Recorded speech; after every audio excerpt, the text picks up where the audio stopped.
So I became interested in pharmacy, and I enrolled in the School of Pharmacy in a program which was called the Pharm.D program, a Doctor of Pharmacy program, 6 years long. I was in the first class in the Pharm.D program. Had a great time, learned a lot, worked in a hospital pharmacy as an intern, and had a great time. Good memories from there. But that's in Ann Arbor, Michigan. That's a new school of pharmacy. The one I went to was a little bit older looking than that. Same school though. So after that, I had to decide what I was going to do. So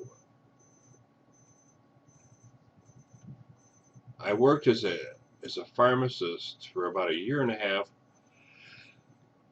to get some money. I didn't have any money. I liked a lot of the pharmacy program, but a lot of it I didn't like. I did not like retail pharmacy because I didn't like to sell sunglasses and perfume and jewelry, etc., in the front of the store. I only liked the pharmacy part of it, and so I decided that was not for me. That was not my bailiwick, folks. So I decided I wanted to be a doctor. So I applied to medical school, mostly to Catholic medical schools because I was in my Jesuit Catholic era at that time. Matter of fact, I was going to be a priest at one point in time, but I decided against that for many different reasons. So I applied to all the Catholic schools, and I ended up going to Marquette University School of Medicine, which is a Jesuit school, which was a Jesuit school at that time. So, family picked up my daughter. No, I didn't have a daughter at that time. No, that was later. So Sue and I picked up things. My wife and I at that. My dad took us to Milwaukee, helped us out financially, and by the way, he paid all of my tuition at this school. And so I had no loans coming out of there, just a great education. So here we go, off to Milwaukee. So I actually had moved to Milwaukee twice, once to attend the medical school, and then as a student, and then second time as professor and chairman of neurology, which I'll tell you about later. So here we are, Medical College of Wisconsin. It's now called the Medical College of Wisconsin. And the reason is there was a big donor who wanted to donate a lot of money to the medical school so they could build their own hospital. His name was Curtis Freedert, spelled F-R-O-E-D-T-E-R-T. He was Lutheran. Excuse me. And he would not donate money to Marquette Medical School because it was a Jesuit school, and he didn't want to give it to a secular school. So the medical school, for financial reasons, changed its name to Medical College of Wisconsin and separated from Marquette University. So it's bye-bye Marquette University Medical School. Hello, Medical College of Wisconsin. This is a picture of the one of the new auditoriums of the medical school. My auditoriums when I was a student were much more archaic than that. When I was a student, there were 100 people in the class, and then one dropped out in the first year. There were 99. 94 of those were males, 5 were females, and that was the ratio not uncommon in those days for medical school. One was a nun, and the other 4, one of those was a nurse. And nowadays, it's different. This school now holds 200 people in the auditorium, with a classroom, I should say, and twice the size that it used to be. And half of the people are female and half are males, roughly speaking. So things have changed for the better, I think. So that's the way it is now. That's the way it was. So I'm 4 years there in medical school. Then I had to decide where to go to be an intern. So I was actually very interested in surgery, but I ended up liking medicine, internal medicine better. So I picked an internship in University of Rochester in Rochester, New York, because one of my previous classmates had been an intern there a year before I was, and he thought it was great. So here we go. Now, by that time, my daughter was born. Actually, I was present during her birth. Actually, I was on call, or actually was on in the hospital when my daughter was born, and I was, as a medical student. I didn't deliver her, but I was there when she was born. Interesting, lovely experience watching her. It's just beautiful, beautiful experience, friends. So my wife was teaching, so um, I had Sue, my wife, and my daughter Kristen. We packed up so Daddy could finish his training, and we moved to a place called Rochester, New York. Now, this old building uh, is called the Strong Memorial Hospital, and this is the original version of it. That's my car right there. If you think that's my car, you're crazy. This picture was taken many years before I went there as a student. But this was the original hospital, and it looked a lot like this, except for the cars, when I went there. But my main area of work attendance was in this part of this were the medical floors and rooms for the patients, and also a little bit here. My daughter was born right over in this area right here, I believe, where the delivery suite is. So I had a great time there. I learned more medicine in a year than I probably learned in 2 years at the medical school because it was hands-on. I loved the people, and it was great. I had great. My residents were great. My teachers were great. It was just a wonderful experience. That was a year, and then I had to decide.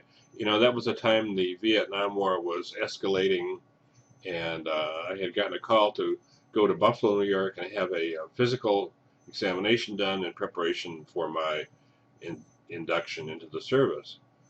I had no choice, so I went to Buffalo, took that physical exam. That was a humiliating experience, standing naked in a school auditorium with about 200 guys giving a rectal exam. Not something I want to do. And so I came back to Rochester and I said, oh my God, holy smokes, I know where I'm going to end up. And that was okay. I wouldn't have minded going to Vietnam. I didn't want to, but I would have, and I would have made the best of it and tried to be as much of a servant to our country as possible. But I also wanted to be a doctor and continue my education as a doctor. I guess you could say that was selfish, but I didn't think it was at that time. So I got an offer to go to a place called National Institutes of Health, which was in Bethesda, Maryland. And I looked at that offer with great enthusiasm, and I didn't waste any time in looking at it, believe me. So I went to look there. And, oh, by the way, this is the new Strong Memorial Hospital. This didn't look a lot like this, anything like this when I was there. This is the front entrance now compared to this. You can see things do change over time, folks. Anyway, I go to the National Institutes of Health. I interview, and I'm trotting around there getting all excited. There were actually Nobel Prize winners working there for the government. It was fantastic. Uh, and I ended up taking a position there. And I had 3 other colleagues there who were in the same position I was. 2 were my senior, and 1 was my colleague who joined at the same time.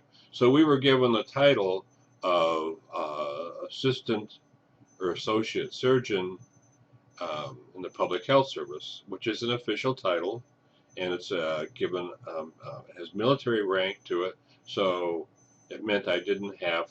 It meant I was out of the draft, and I did not have to go to Vietnam. So very interesting place. 2 years in the service, and that I had a lot of thinking to do, and I learned a tremendous amount. Actually, that's where I actually decided that I was going to be a neurologist or a neuroscientist with a Ph.D. But the other half of it was you also had a commission in the Navy. So across the street from the National Institutes of Health was the Bethesda Naval Hospital. So I was actually lieutenant commander in the Navy at the same time. It was 2 ID cards. So that meant I had an opportunity to go to the Bethesda Naval Hospital. There was a base, a military base behind it, and they had, the PX where you could buy groceries, the gas station, anything you wanted pretty much at a great price. In the officers club for dinner and lunch was great. 2 years and my time was up. So what then? Well, here's what then. I had to choose. I wanted to be a neurologist, so I decided to choose either a PhD or a residency, and I went for the clinical aspect. Decided to become a resident in neurology, and I looked all around. I looked at the Mayo Clinic, University of Minnesota, and I got accepted in both those programs. But then, with my work at the NIH, I got invited to go to Montreal, Quebec, Canada, on a site visit for the NIH, and that's where I met the Department of Neurology faculty there. They offered me a position, and I just couldn't turn it down. I didn't make the people in Minnesota too happy, but I just couldn't turn it down. Montreal was so exciting. It was French. There was skiing up at Mount Tremblant, north of Montreal, ice skating. McGill was an exciting place, and I loved the faculty were just wonderful at McGill University. The guy that offered me the job was Albert Aguayo. Actually, it's Aguayo. He was Argentinian, but everyone was just super kind and super smart and very nice people. Very awesome people. So I had a 3-year residency there at McGill University. You can see a picture, a part of it here. It's the last bastion of Anglo-Saxonism in Montreal. They have spires and little flags up here. Looks like a feudal lord's castle, doesn't it? And there's some similarity to that that's realistic if you knew the political history of Montreal, and the French Canadians and the English do not particularly get along well. So after my residency, I stayed on in Montreal, and I did a PhD in investigative medicine and neuroscience for 3 years. I was a fellow, the Medical Research Council of Canada, which paid my salary, and I had another 3 years in lovely Montreal.